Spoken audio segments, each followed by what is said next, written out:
Do you think Bob Dylan may have thought this was a joke?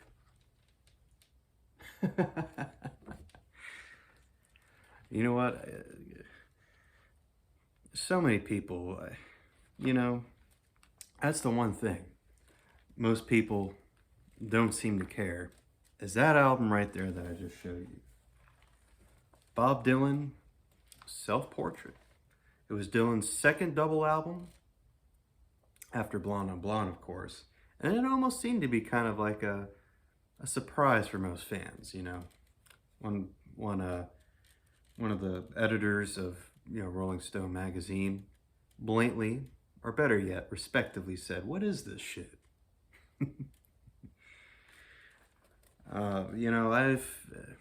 I've really made sure that I listened to this album, made sure I listened to all the songs, made sure I had double tracked on or at least you know come back to the song once, twice, three, at least 5 or 6 times to get it, because when I first heard it, I'm like, yeah, I don't get it. I was confused. I was a little not really liking it, and so I kept listening to it and listening to it.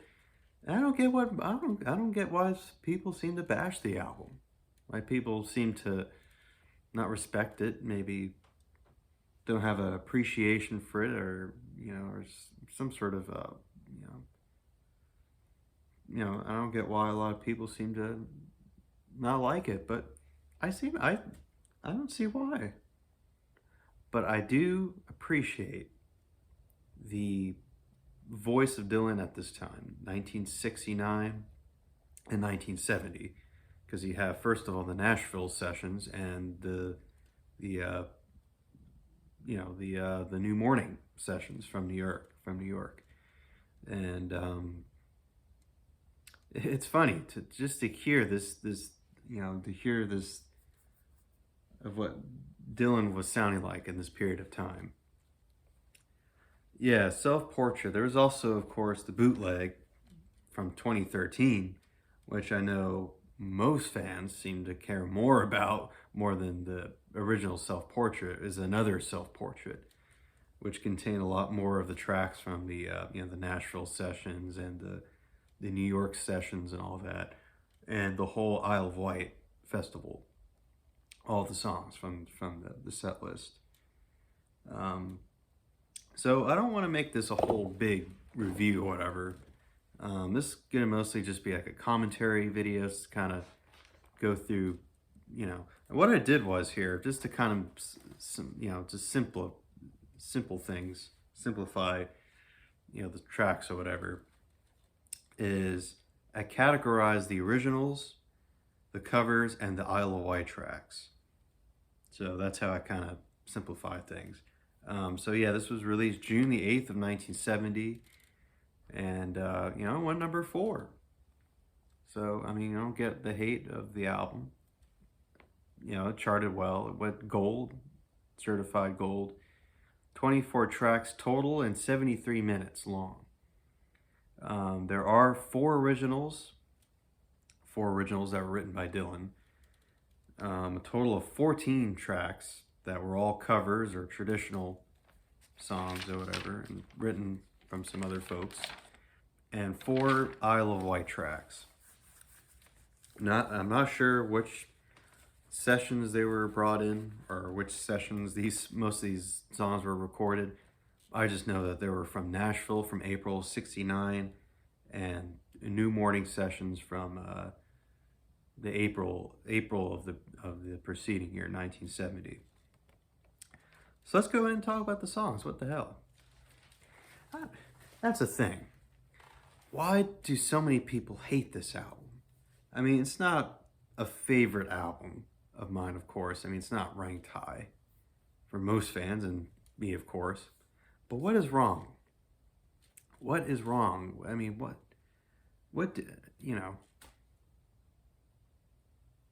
I don't get why people seem to hate this album, this period of Dylan.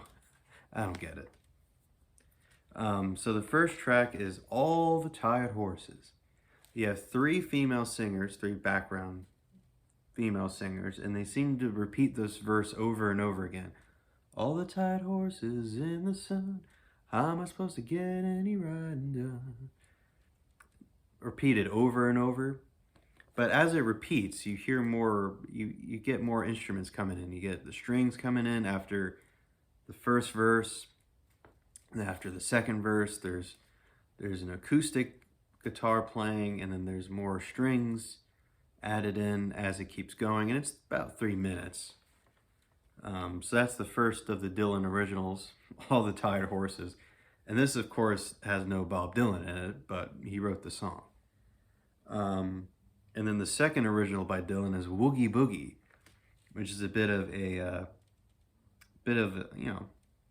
has saxophone in it. It's a bit of a upbeat, kind of bit of a 50s rock, kind of a, like a Bill Haley kind of a song or whatever.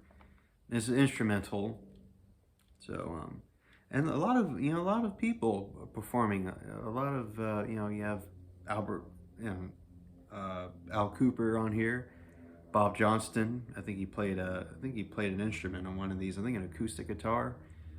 Joe Osborne, Charlie Daniels, Charlie McCoy, everybody are playing on this album. So yeah, and then this one, another original Dylan here, and I like this one. It's Living the Blues. It's kind of a fun song, it's a little bit of a, shuffling country style song. And one thing I want to note here is the album does seem a little, for its time or whatever, it has that background MOR kind of presentation, where you have the background vocals, definitely prominently background vocals on here. It has a bit of a Lawrence Welk, a little bit of a Ray Conniff, Percy Faith kind of MOR, put it that way. But yeah, Living the Blues. And then the last original from Dylan is Wigwam. This was a single. It charted around like the top 40. And this is an instrumental where you have Dylan actually humming and kind of improvising or whatever.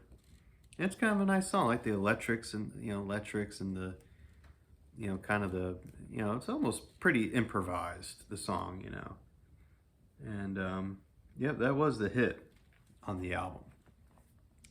Okay, after that, now we get the 14 covers. I'm gonna put these together. Alberta number 1 and Alberta number 2. They are basically the same song, but one's very kind of a little bit in that dark vein. One's a little bit upbeat. Alberta number 1 happens to be the one with a prominent background vocalist, the female background vocalist or whatever. And the other one's a little bit more upbeat, a little bit more, happy-go-lucky, I guess. This was, in fact, an old traditional folk song that was done by Leadbelly and everybody else, of course, every other folk artist out there during that period. And it's a very old song, and I kind of like it. I do kind of like it.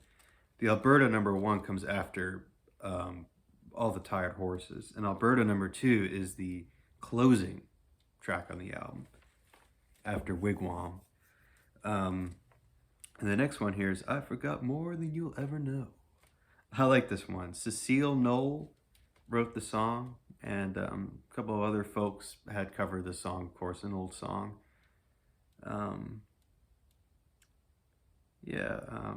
Beautiful song. It was actually done by the Davis sisters in 1953. Skeeter Davis, of course, was she later famously did the song End of the World. What a great song. What a beautiful song. I love that song from 1963. So that was 10 years after their version of I Forgot More Than You'll Ever Know. But I do like that. And then after that is Days of 49. It seems like everybody that seemed to not care for the album seemed to like this song a lot. Days of 49. And the days of gold and the days of old and the days of 49. I love it. I do love the vocal approach here from Dylan. It's an excellent song. That very dark and Kenny Buttrey's rhythm playing. It's a brilliant song, written by the Lomax brothers, and it seems to be about I guess about being in prison, about being in prison for 49 days or whatever. Yeah, it's pretty good. And after that, it's a classic song right here by Gordon Lightfoot from his debut from 1966. Everybody had covered it. Peter, Paul, and Mary from one of their albums. I don't remember. But anyways, Early Morning Rain has a bit of a Spanish flavor um, um, approach to it. And I think Dylan does a pretty good job. I know some people seem to put down this version, but it's a very good version. I like Dylan's approach here. And then we get In Search of Little Sadie and Little Sadie. Once again, just like kind of like Alberta. It's a very old folk song. I believe, once again, I think Lead Belly must have did this song back then. I'm pretty sure. It's a very old traditional song once again. Talking about a guy that shoots a girl named Sadie, and he gets 41 days, 41 nights in prison or whatever, you know. It's kind of a good song, you know. And then after that, this one here's a classic, Let It Be Me. It has a bit of a band. It sounds a lot like a band song, for sure. Just the drumming and the instrumentation. Gilbert Bécaud and Pierre Delano were the writers of this song, and they recorded it in 1955. And the Everly Brothers and everybody else made a hit. Everybody seemed to cover it, and I think the Everly Brothers were the ones that made it pretty famous in the early 60s. But yeah, of course, Let It Be Me. Yeah. And then the other cover is Belle Isle. That's kind of a fun song, you know. It's pretty good, I guess. You know, in Belle Isle, he's got still that crooner mixed with the New Morning vocal style. And then we get another highlight on the album. This was written by Albert Frank from 1946, but of course was done famously for Joan Baez. And it's the song Copper Kettle. I like this one. It's about a moonshining family during the late 1800s or whatever. Get you a copper kettle, get you a copper coil.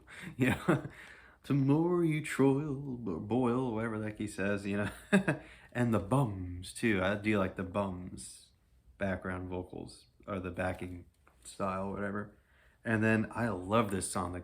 The other, you know, is Paul Clayton, his good friend there. You know, he did that they traveled on this never-ending wherever, you know, they went on this huge travel thing or whatever, and he wrote this song called "Gotta Travel On."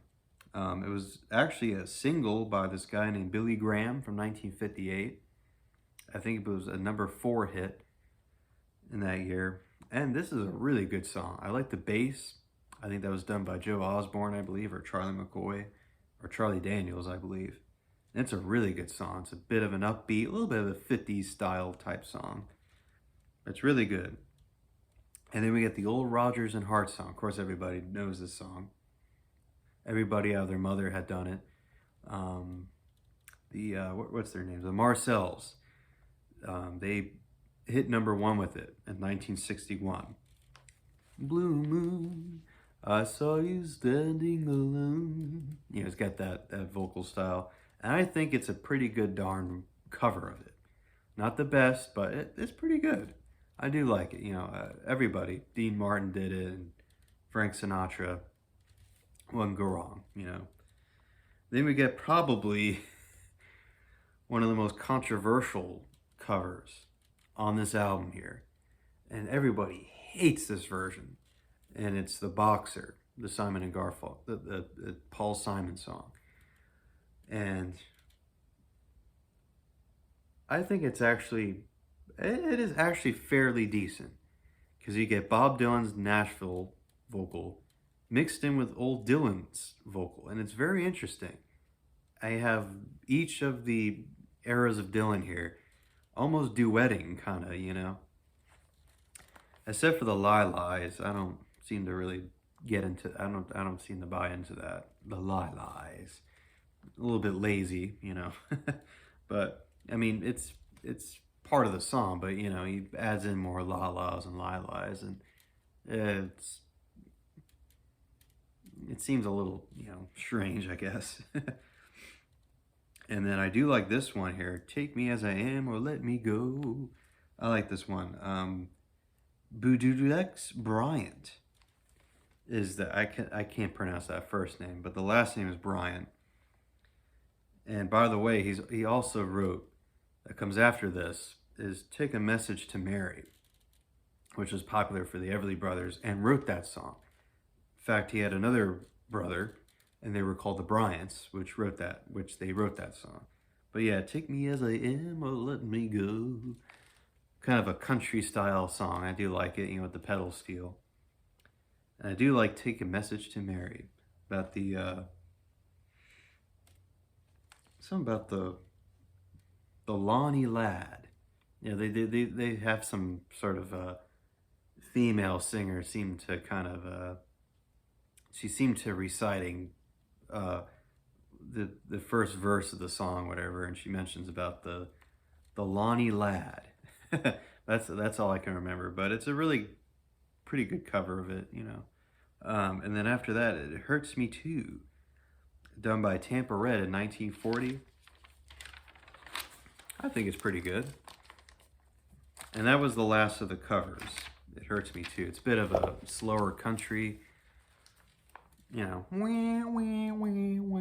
You know, the pedal steel. Okay, then after that, these are the Isle of Wight tracks, the live cuts here. And everybody seems to hate this version of Like a Rolling Stone on here. And I'm not a huge fan of it, but I think it's pretty decent. You know, he doesn't have that vocal style from, you know, from Highway 61 and Blonde on Blonde. This is definitely more of the crooner, newer vocal style here. And I think it's, you know, it gets the job done. And after that is the Mighty Quinn. Come on without, come on within. You'll not see nothing like the Mighty Quinn. I always do like, I always did enjoy this song. Of course, it was famously done by the Manfred Mann. And I believe some other folks had covered it, the Hollies, I believe. But yeah, you know, I do enjoy that song. And after that is Minstrel Boy. This was a Dylan original. Who's gonna throw that minstrel boy a coin? It's kind of fun. Kind of, you know, who's gonna throw that dime? Or something, you know. It's pretty good. And after that is She Belongs to Me from Bringing It All Back Home. And I don't really care about that version. I don't know. But anyways, Self-Portrait, I don't get why a lot of people seem to hate this album. But I think I absolutely do respect the album, you know. You know, there are some, you know, some hit or misses and some cover versions that don't do, you know, but I think he does a pretty good damn job here. I think definitely my favorites are definitely Days of 49 and Copper Kettle, and even Wigwam. I kind of enjoy Wigwam, you know. But anyways, next album happens to be probably one of my favorites of that time, you know, and that was New Morning. Yep. Anyways, folks, take care. Bye-bye.